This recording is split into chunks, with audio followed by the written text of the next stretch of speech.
Le journal de la mi-journée sur RTI 1. Madame, monsieur, bonjour. Voyons tout de suite le sommaire de cette édition. Le développement des PME engage l'État de Côte d'Ivoire et la Banque publique d'investissement française sur un protocole d'accord en vue de l'amélioration du système d'appui au développement des PME ivoiriennes. La France apportera l'assistance et le conseil nécessaires pour un meilleur rendement des petites entreprises. L'Allemagne fait le bilan de ses investissements en Côte d'Ivoire dans le cadre de négociations ouvertes sur le renforcement de la coopération entre les deux pays. Une réunion qui tient compte des engagements et des attentes sur l'exécution du programme national de développement jusqu'à 2025. Des précisions dans ce journal. Et la diplomatie utilisée dans la crise frontalière entre le Tchad et la Centrafrique. Une délégation de Bangui a été reçue hier à N'Djamena. La Centrafrique s'est excusée de l'attaque par son armée qui a causé dimanche dernier la mort de 6 soldats tchadiens.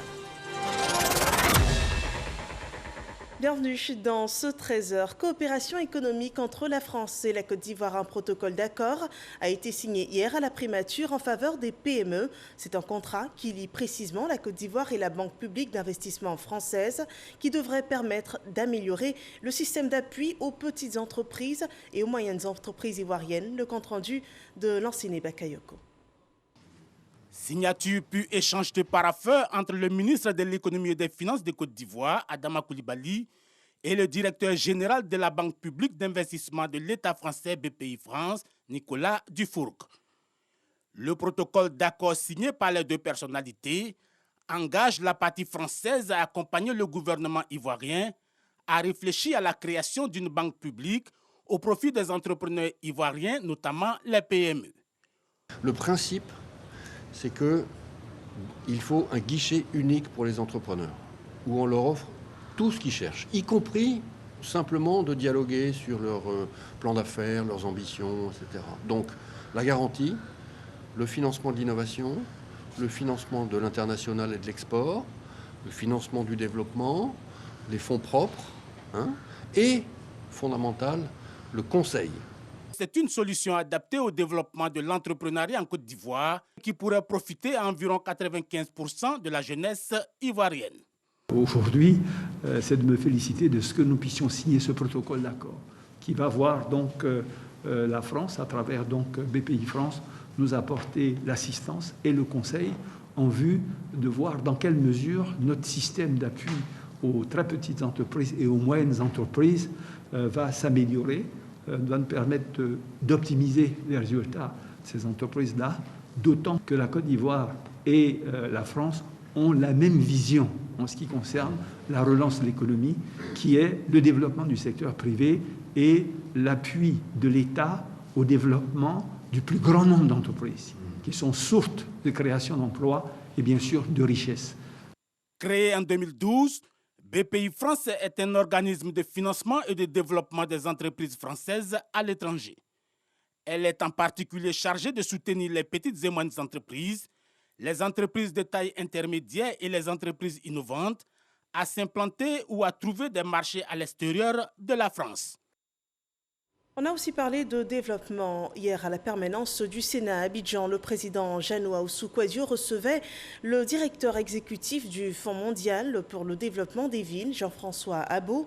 Cette institution a pour mission de développer et de promouvoir les solutions d'investissement et de financement et du développement urbain. Les futures actions du Fonds mondial dans notre pays ont été présentées à cette rencontre. Herman Guivet. Il est le directeur exécutif du Fonds mondial pour le développement des villes. Jean-François Abo, en mission à Abidjan, a été reçu en audience par le président du Sénat ivoirien, Ahoussou-Kouadio Jeannot. Une visite du directeur exécutif du FMDV pour présenter au président du Sénat de Côte d'Ivoire les actions engagées par l'institution dans le pays, notamment celles qui répondraient aux recommandations du Forum du Sénat avec les collectivités territoriales, tenues les 17 et 18 février 2020 à la Fondation Félix Houphouët-Boigny pour la recherche de la paix, à Yamoussoukro. Nous avons échangé sur la mise en œuvre de cet agenda et de ces recommandations et de la transformation de ces recommandations en un programme national envers les collectivités locales ivoiriennes. Et ce que je soulignais au président du Sénat, c'est que cet agenda-là est également aligné avec les agendas mondiaux notamment des Nations Unies. Et que cet alignement à la fois international et national avec les besoins des autorités nationales et locales, c'est quelque chose d'assez unique et sur lequel la Côte d'Ivoire pourrait inspirer d'autres États africains à le développer également. Toutes ces activités-là vont bénéficier à court, moyen et long terme aux collectivités locales. En quoi consistera l'action du Sénat pour ce qui concerne la mise en œuvre de ces recommandations? Monsieur Jean-François Abou donc, est venu rencontrer Monsieur le Président du Sénat pour voir dans quelle mesure le Sénat pourrait donc convenir d'un programme en matière d'investissement et de développement des villes. Il est question de voir dans quelle mesure ces recommandations puissent être opérationnalisées. Mais il n'appartient pas au Sénat d'aller sur le terrain pour l'opérationnalisation. C'est de voir au niveau législatif ce qui peut être fait pour accompagner le processus de la décentralisation. Jean-François Abou s'est dit satisfait de cette rencontre avec le président du Sénat ivoirien, Ahoussou Kouadio-Jano.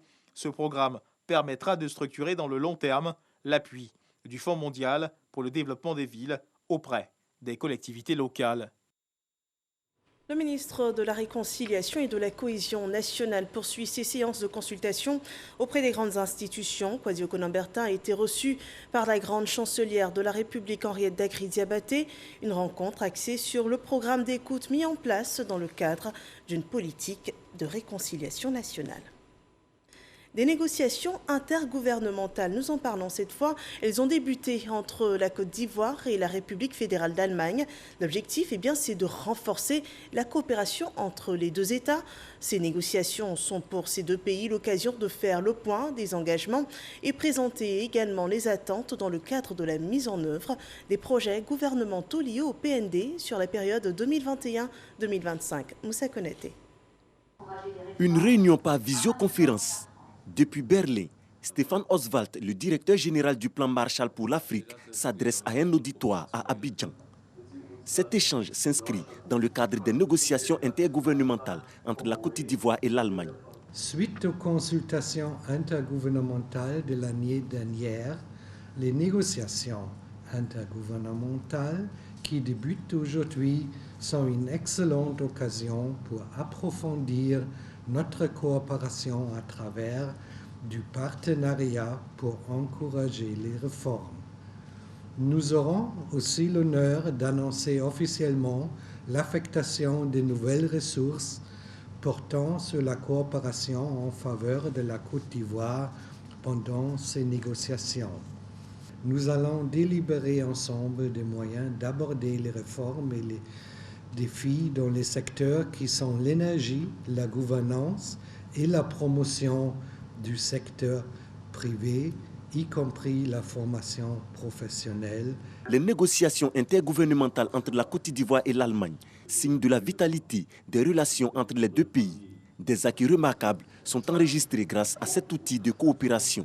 La signature en décembre 2019 d'un accord de coopération d'un montant de 60 milliards de francs CFA destiné au financement des réformes dans le secteur des énergies renouvelables dans le cadre de la lutte contre la Covid-19. Le gouvernement fédéral allemand s'est proposé au début de cette année d'apporter un appui financier au fonds de soutien aux PME d'un coût de 30 millions d'euros, soit environ 19,6 milliards de francs CFA, à l'effet de soutenir les PME ivoiriennes impactées par cette pandémie. Les résultats des travaux sont très attendus. Ils permettront de faire le point des investissements déjà réalisés et élaborer les futures actions afin d'accompagner la Côte d'Ivoire à relever les défis économiques. Et la Côte d'Ivoire, en relation avec le monde, connecte tous les acteurs de la chaîne mondiale du caoutchouc. Ils participeront du 8 au 11 juin prochain à la 11e édition du sommet mondial virtuel sur le caoutchouc, un événement qui se déroulera en direct d'Abidjan, en présentiel et par visioconférence, sur le thème affronter l'avenir, inclusivité, durabilité et croissance pour la nouvelle normalité. Cheikh Koné revient sur le lancement de cet événement qui s'ouvre dans quelques jours. Le sommet mondial sur le caoutchouc en mode virtuel La Côte d'Ivoire est le premier pays au monde à inaugurer ce format digital. Pendant 4 jours, du 8 au 11 juin prochain, le pays sera la plaque tournante mondiale de l'industrie du caoutchouc. Un cadre d'échange rêvé par les pays producteurs, tout comme les pays consommateurs. Ce sommet donne à la Côte d'Ivoire l'occasion de montrer au monde entier combien nous avons travaillé pour réussir notre agriculture et comment nous, petits pays d'Afrique, sommes parvenus à nous inscrire également parmi les meilleurs au monde pour la qualité de notre caoutchouc. Cependant, les prix proposés à nos braves paysans laissent encore à désirer. Cette rencontre de haut niveau sera l'occasion pour les acteurs de la chaîne de valeur de poser les réels problèmes de la filière. À la faveur de cette 11e session du Sommet mondial du caoutchouc, nous puissions aborder sans faux fuyant la problématique des prix rémunérateurs aux petits producteurs de caoutchouc. Faire face à l'avenir à travers l'inclusion, la durabilité et la croissance pour la prochaine normalité. Tel est le thème de ce sommet, un thème qui colle à juste titre aux défis auxquels est confrontée la filière. Des défis que l'État ivoirien, à travers le Programme national d'investissement agricole de deuxième génération, PNIA 2, veut relever pour les biens des producteurs. Le gouvernement, soucieux de vos difficultés et soucieux aussi de l'importance de cette filière dans l'économie ivoirienne, continuera de vous soutenir. Le président de la PROMAC a fait allusion au prix qui de plus en plus connaît une certaine chute. Parce que lorsqu'on tient compte des prix avant et des prix actuels, c'est comme le jour et la nuit. Mais avec la mise en place des usines, des unités de transformation, nous sommes convaincus que d'ici là, nous aurons un prix qui va même aller au-delà de nos espérances. C'est à la faveur de la 52e Assemblée des Nations du groupe d'études internationales sur le caoutchouc, qui s'est réunie à Singapour en mars 2019, que les 36 États membres de l'organisation ont porté leur choix sur la Côte d'Ivoire pour l'organisation du 11e sommet mondial du caoutchouc. La Côte d'Ivoire est le deuxième pays en Afrique qui abrite le sommet mondial, après celui du Cameroun en 2006. Dans le quotidien des Ivoiriens, la fourniture de l'électricité est rationnée.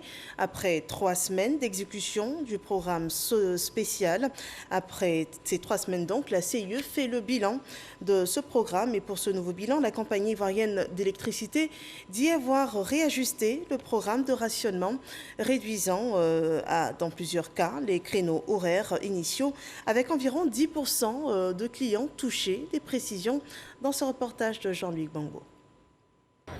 Des quartiers programmés qui n'ont pas été rationnés, d'autres rationnés mais qui n'ont pas atteint leur limite de rationnement avant le retour de l'électricité. C'est en substance le bilan de 3 semaines du programme de rationnement dressé par la compagnie ivoirienne d'électricité CIE, un programme qui a parfois été faussé par des aléas techniques. Il convient de rappeler que des incidents localisés peuvent aussi entraîner des interruptions d'électricité par endroit, et cela n'est pas du fait du programme de rationnement. Dans ce cas, ce que nous faisons, nous tenons à la disposition de notre clientèle une communication pour les informer sur le traitement de cet incident. En clair, pour les informer sur l'heure à laquelle les travaux de réparation vont se terminer et qu'ils auront l'électricité en bonne et due forme. Des aléas qui amènent la compagnie à réajuster le programme de rationnement, notamment à l'endroit des industriels.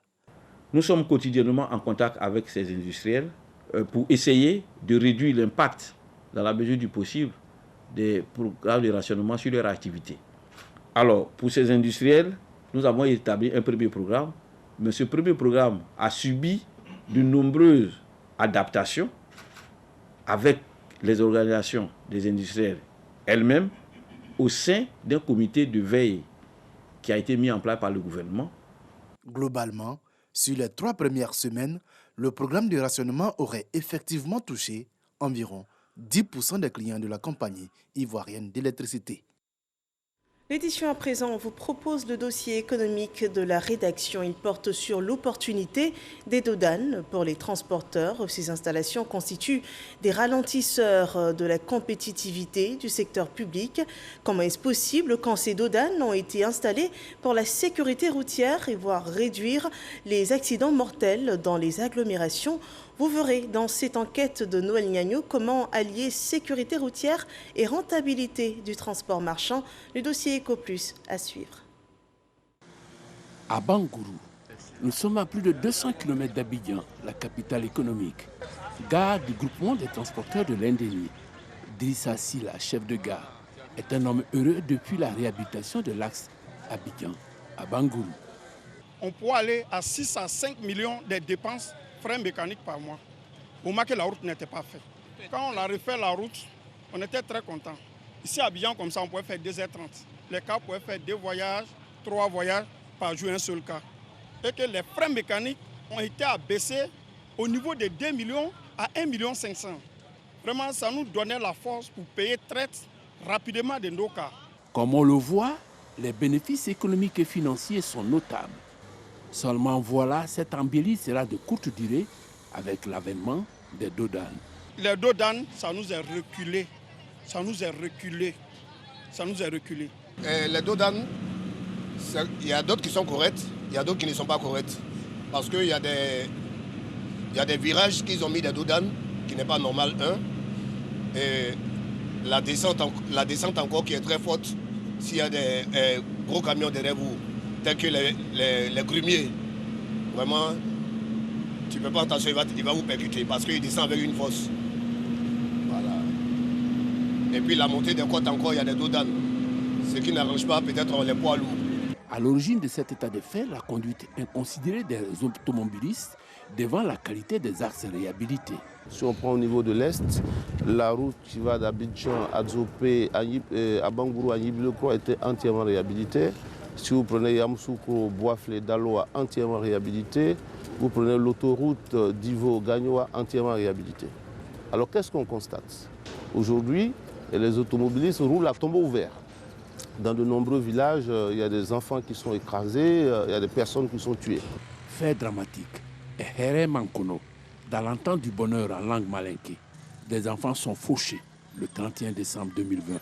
Un gros camion qui passait à vivre à lui ici, il est rentré dans le décor, il a fait 2 victimes, 2 décès sur le coup. Face à cette situation, la population s'était révoltée. La population était obligée de bloquer la situation, pratiquement de 17h jusqu'à 1h du matin. Les exemples de cette nature sont légion. De 2013 à 2018, on a observé un accroissement de 21% d'accidents, le nombre d'accidents. On a observé un accroissement de 37% du nombre de blessés. Et ce qui est dramatique, je l'avoue, on a un accroissement de 79% du nombre de morts. Contraints, les pouvoirs publics, malgré les mesures prises, ont cédé aux pressions des populations riveraines. Ainsi, Ndoussi Gagnoa, 170 km, plus d'une centaine de dodanes avec une crête à Heremankono. 14 ralentisseurs pour 2,5 km. Les véhicules traversaient le village à une vitesse supérieure à 100 km/h. Il faut le dire, on s'est chaque fois plaint, mais je crois que les conducteurs ne comprenaient pas. Et pour ne pas faire d'injustice, nous avons demandé à ce que l'État vienne nous aider avec les dodanes pour éviter les morts. Parce qu'en un mois, on a eu plus de 4 à 8 morts. À Bangourou, Abidjan, plus de 180. Ici, Abidjan fait 180 dodanes de 100 km. Il y a des villages où on doit mettre 3 dodanes. Il y a 15 dodanes. Il y a des villages où on doit mettre 3 dodanes. Il y a 20 dodanes. Rappelons, à toutes fins utiles, que le transport routier marchand pèse 7 à 12% du produit intérieur brut, PIB, sur la période 2012-2019. Pour les acteurs de ce secteur, l'avènement des dodanes dans sa forme actuelle est contre-productif. Une route est faite pour faciliter la fluidité routière. Mais lorsque sur la route, il y a des obstacles à la fluidité routière, vous voyez déjà que ça pose problème. C'est pour cela que nous retenons dans la forme que l'autorité est en train de chercher à réduire la vitesse, à éduquer de plus en plus les conducteurs. Mais nous pensons aussi que ériger des obstacles sur la route n'est pas tout à fait la solution. Que faire? Pour les populations riveraines des voies, les dodanes sont la panacée. Depuis que moi je suis arrivé, on a eu 4 accidents. Et dans les 4 accidents, il y a eu 2 morts. Depuis que j'ai fait les dodanes, il n'y a plus d'accidents. Pour la réhabilitation des voies, nous remercions le gouvernement pour avoir fait un travail. Quant à l'avènement des dodanes, c'est encore un plus parce que grâce aujourd'hui aux dodanes, les vitesses à l'entrée des villages sont réduites. Elles sont soutenues par des praticiens avec force argument. Si je dois faire une comparaison entre la présence des dodanes et l'absence des dodanes, je pense que la présence des dodanes sur le plan médical est beaucoup favorable. Autre soutien détaillé, le ministre de tutelle des routes.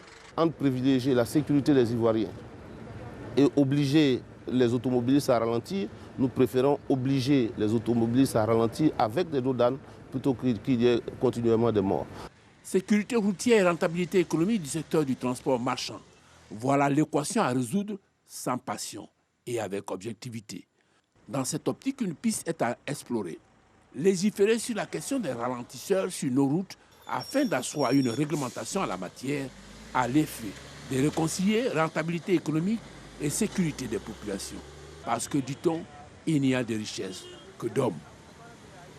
Voilà, les dodanes ralentisseurs, certes du transport marchand, mais aussi bénéfiques pour la sécurité routière. Et en attendant qu'une loi soit faite pour réglementer leur installation, eh bien, veillons au respect du code de la route. C'est un dossier à revoir sur rti.info. Dans la lutte contre la Covid-19, la Côte d'Ivoire a reçu 175 000 doses de vaccins supplémentaires pour poursuivre la campagne de vaccination anti-Covid.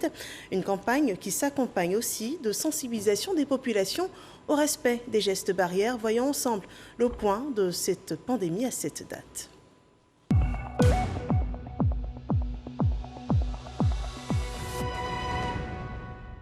Le dernier bilan sanitaire présente 27 nouveaux cas positifs de Covid-19, 56 nouvelles guérisons et un cas de décès annoncé à cette date. La Côte d'Ivoire totalise 47 319 cas confirmés, dont 46 758 personnes guéries, 306 personnes décédées du fait de la Covid-19 et il reste encore 255 cas actifs. La campagne vaccinale, elle enregistre à ce jour 543 663 doses administrées sur tout le territoire ivoirien. Restons toujours dans le domaine de la santé et parlons de l'amélioration de la santé sexuelle et reproductive. Elle réunit des chercheurs africains à Abidjan depuis lundi dernier. Ils sont instruits sur l'administration de la recherche et la gestion des projets de recherche dans ce sens, des outils nécessaires pour améliorer la santé des femmes et des enfants dans les différents pays représentés à cette rencontre sont donnés. Plus de détails dans ce compte-rendu de Patricia Oumou. Ce programme partenarial avec le pôle régional de l'OMS pour la recherche et la formation en santé sexuelle et reproductive va se dérouler sur plusieurs jours avec les responsables des institutions du Bénin, du Burkina, de la Guinée, du Mali, du Niger, du Tchad, de la République démocratique du Congo et de la Côte d'Ivoire. Le système de recherche est confronté à de nombreuses difficultés sur le plan de la gestion des projets de recherche. Il était donc important de porter un intérêt à la formation en administration de la recherche et en gestion de projets. Le réseau africain en matière donc de santé sexuelle et reproductive, c'est un réseau qui vise donc à augmenter les compétences des institutions partenaires en matière de formation, en matière de recherche et de transfert de connaissances sur la santé sexuelle et reproductive. Les indicateurs concernant la santé de la mère et de l'enfant constituent un réel défi dans le cadre de leur amélioration. Et pour ce faire, la recherche vient soutenir toutes les actions du ministère de sorte à pouvoir générer des évidences scientifiques. Et il est important dans ce contexte-là que ceux-là même qui mènent cette recherche puissent être renforcés dans leurs capacités, non seulement en termes de gestion des projets de recherche, mais aussi en termes d'administration, de sorte à pouvoir fournir des données probantes pouvant servir le ministère dans sa prise de décision. Échanges entre participants et présentations ont renforcé les connaissances et les compétences des chercheurs et les personnels administratifs au cours de cette rencontre. Une action sociale, une assistance est apportée aux orphelins et enfants rendus vulnérables du fait du VIH, SIDA et de la tuberculose. L'ONG Alliance Côte d'Ivoire a fait partager à ses enfants des moments de convivialité. Des vivres ont été offerts à ceux qui souffrent de la tuberculose. Astou Touré. Journée récréative pour les orphelins et enfants rendus vulnérables du fait du VIH et de la tuberculose. Ce moment de fraternité et de convivialité est rendu possible grâce à Alliance Côte d'Ivoire, une ONG qui lutte aux côtés du gouvernement contre la tuberculose, le VIH et d'autres fléaux. Ce sont des enfants qui, au quotidien, ont du mal à avoir des repas équilibrés. Donc, leur offrir un repas chaud, un repas complet, leur offrir également des kits alimentaires permettrait d'assurer au moins pour un temps une alimentation correcte. Une action qui se tient en marge du Moulou Festi, un rendez-vous annuel qui réunit les populations de San Pedro. Ambassadeur dans la lutte contre la tuberculose, l'artiste Moulou Koko DJ veut apporter sa contribution à la lutte. J'ai décidé de me rendre utile pour les autres et je suis à fond avec les différents organes de santé pour vraiment apporter ma pierre à l'édifice à travers des campagnes de sensibilisation pour pouvoir permettre aux uns aux autres de se sentir mieux. Des dons ont également été remis aux patients malades de tuberculose. Depuis le début de la pandémie, notre partenaire, le Fonds mondial de lutte contre le sida, la tuberculose et le paludisme, a accepté que nous puissions leur offrir des kits alimentaires pour leur permettre au moins de se nourrir correctement pendant la période de traitement. La Côte d'Ivoire se classe parmi les 20 pays affichant le taux de VIH et de tuberculose les plus élevés et ayant un fardeau pour la tuberculose. 13% des patients tuberculeux sont réinfectés par le VIH. Partons à présent pour le handball. Les jeunes de Tafiré étaient conviés à un grand rendez-vous, les Assises de la jeunesse, une première édition pour évoquer l'essor de la jeunesse de cette localité et trouver des opportunités pour l'insertion socio-professionnelle. L'objectif, c'est de faire contribuer ces jeunes au développement de leur localité. Kader Sogodogo. Jeunesse, entrepreneuriat et opportunités d'emploi. C'est le thème des premières assises de la jeunesse de Tafiré, une initiative du maire Koulibaly Sungalo, dit Charles Sanga, qui veut sortir sa jeunesse des effets vertigineux du chômage. Ils sont venus pour que nous puissions réfléchir donc aux possibilités qui s'offrent à eux sur le plan local, pour voir comment on peut traduire le programme national de l'emploi localement. Nous avons des possibilités dans l'agriculture, dans l'élevage, dans les métiers, dans le commerce. Et nous n'avons pas forcément les mêmes possibilités que les grandes localités comme Abidjan. Mais ici, à Tafiré, il y a la possibilité d'investir et il y a la possibilité pour les jeunes de se prendre en charge. 3 thèmes au programme des assises. Pouvoir public et responsabilité de la jeunesse, état des lieux. Lutte contre le chômage et promotion de l'entrepreneuriat des jeunes. Les clés de l'emploi jeune. Et enfin, quelle jeunesse face au fléau de la société moderne. Cette volonté de la municipalité de Tafiré de trouver des solutions d'insertion professionnelle locale est du goût du ministère de la Promotion de la Jeunesse, de l'insertion professionnelle et du service civique. Monsieur le ministre a bien voulu accorder à la ville de Tafiré 50 millions pour le financement des projets collectifs et des projets structurants à l'endroit des jeunes de Tafiré. La mairie de Tafiré attend beaucoup de ces assises car la contribution de la jeunesse pour le développement de la localité devient une nécessité. Une journée de prière pour l'éducation nationale. Élèves du primaire, du secondaire et les encadreurs partout en Côte d'Ivoire étaient en union de prière le 28 mai dernier pour le bon déroulement des examens de fin d'année. Les élèves de la commune d'Adjamé ont cette année porté haut la prière, leur Goretti.